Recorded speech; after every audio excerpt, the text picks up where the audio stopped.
श्री कृष्ण मरे नहीं, उनका अंत हुआ ही नहीं। फिर भी वे इस पृथ्वी से चले गए, पर क्यों, कैसे, कब, किनके हाथों, जिनका स्पर्श काल भी न कर सका, जिन्हें मृत्यु ने कभी छूने की हिम्मत नहीं की। वे स्वयं इस धरा को छोड़ गए और किसी को कुछ पता भी नहीं चला। क्या एक ऋषि के शाप ने उन्हें झुका दिया, या यह भी उनकी ही कोई गहन लीला थी? यदुवंश स्वयं अपने ही हाथों मिट गया, द्वारका समुद्र में समा गई और अंत में वन के एकांत में भगवान श्री कृष्ण एक व्रजवासी के रूप में एक पीपल वृक्ष के नीचे बैठे और एक व्याध के बाण ने उनकी देह को स्पर्श किया। क्या यह केवल संयोग था या कोई ऐसा रहस्य जिसे आज तक कोई समझ ही नहीं पाया? क्या भगवान अपने ही शरीर को छोड़ सकते हैं? क्या यह अंत था या किसी नई सृष्टि की भूमिका? श्रीमद् भागवत में छुपी है इस ब्रह्मांड की सबसे रहस्यमयी विदाई। आज उस दिव्य लीला से पर्दा उठेगा। क्या आप तैयार हैं?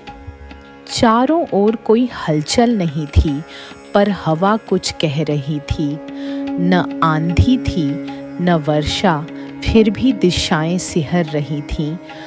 आकाश अपनी मौन गर्जना से किसी अनहोनी का संकेत दे रहा था। और वहीं हस्तिनापुर के शांत प्रासाद में बैठे महाराज युधिष्ठिर बेचैनी से बार बार क्षितिज की ओर देख रहे थे।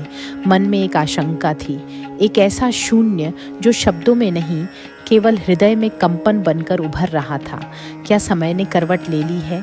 क्या वे प्रभु जिनकी उपस्थिति से यह पृथ्वी धन्य थी, अब हमारे बीच नहीं रहे? महीनों बीत चुके थे। अर्जुन द्वारका गए थे, अपने प्रियतम मित्र, अपने रथसारथी, अपने आत्मस्वरूप भगवान श्री कृष्ण के समाचार लाने, परंतु अब तक न कोई संदेश, न सूचना और न स्वयं अर्जुन की वापसी। इसी मौन की भीषणता में महाराज युधिष्ठिर ने चारों दिशाओं में ऐसे अशुभ संकेत देखे जो केवल एक महाविनाश की आहट दे रहे थे। रथुओं का क्रम बिगड़ चुका था, सूर्य के ताप में विष घुलता प्रतीत होता था। धरा की छाती पर चलने वाली प्रजा, जो कभी धर्म, सत्य और करुणा की मूर्ति थी, अब गर्व, लोभ, क्रोध और छल की दलदल में धंसती जा रही थी। महाराज युधिष्ठिर का मन कांप उठा। उन्होंने देखा पति पत्नी, पिता पुत्र, भाई मित्र, सभी संबंधों में दरारें आ चुकी थीं।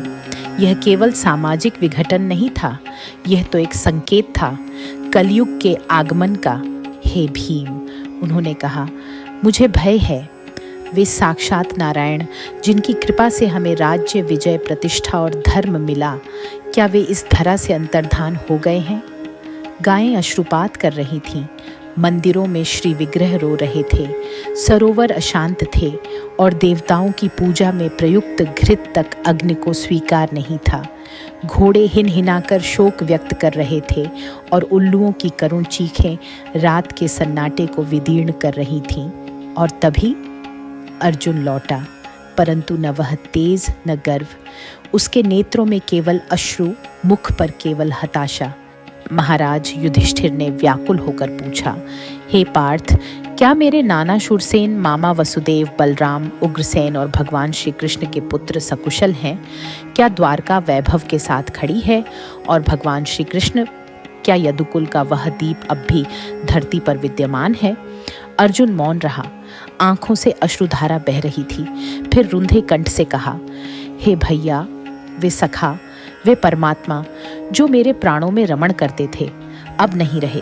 उनकी अनुपस्थिति में यह संपूर्ण जगत उसी प्रकार शून्य प्रतीत हो रहा है जैसे देह से प्राण निकल जाए। वही गांडीव, वही रथ, वही अश्व, पर प्रभु के बिना मैं साधारण डाकुओं से भी हार गया। मैं अर्जुन असहाय था। फिर अर्जुन ने बताया कैसे ब्राह्मणों के शाप से यदुवंश स्वयं अपने पतन का कारण बन गया। चावल से बनी सुरा ने उनका विवेक हर लिया और वे स्वयं अपने हाथों नष्ट हो गए। यह साधारण घटना नहीं थी, यह भगवान श्री कृष्ण की ही दिव्य लीला थी। वे अपनी रानियों को स्वयं अपने परम धाम गोलोक वृंदावन ले गए। अब मुझे एक ही सहारा है, अर्जुन बोला, वे गीता के अमर उपदेश जो उन्होंने मुझे रणभूमि में दिए थे। यही ज्ञान इस जलते हृदय के लिए अमृत है। युधिष्ठिर समझ गए, समय आ गया। उन्होंने परीक्षित का राज्याभिषेक किया, मथुरा के लिए वज्र को राजा बनाया, फिर स्वयं वैराग्य धारण कर उत्तर दिशा की ओर चले।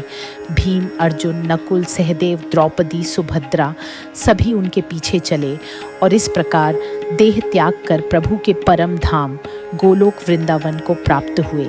भगवान श्री कृष्ण की विदाई के साथ ही कलयुग ने प्रवेश किया, परंतु जो प्रभु की स्मृति में रहता है उसके लिए कोई युग अंधकार नहीं लाता। श्रीमद् भागवत केवल कथा नहीं, यह प्रभु से जुड़ने का एक दिव्य सेतु है। यदि आप भी इस दिव्य अनुभव की प्यास रखते हैं तो चैनल को सब्सक्राइब करें, क्योंकि हम आपके हृदय में विराजमान प्रभु की गाथा लाएंगे।